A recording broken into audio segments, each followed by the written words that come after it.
అసలు వర్షం వస్తే ఇంట్లో ఉండడం చాలా ఇబ్బంది పడుతున్నాం పిల్లలతో. బాగా ఇల్లు 2 రూమ్లే కారిపోతుంది, బాత్రూమ్ అంతా బయట ఉంటున్నాం ఆ రోజంతా వర్షం పడితే.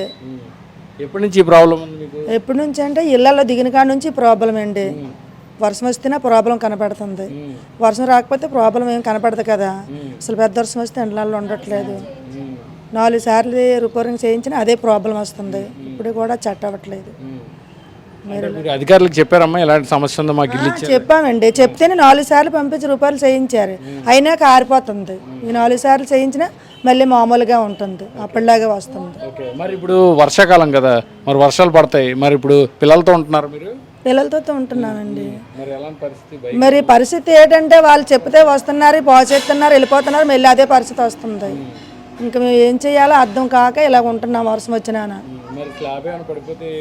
స్లాబ్ పడిపోతే మరి ఇంకేదే, మరి చెప్తున్నాం, వాళ్ళు కూడా పట్టించుకొని బాగు చేస్తున్నారు. మరి ఇప్పుడు కూడా 4 రోజుల నుంచి వచ్చి బాగు చేస్తున్నారు. మరి ఇప్పుడు బాగు చేయడానికి ఇంకా వర్షం పడలేదు.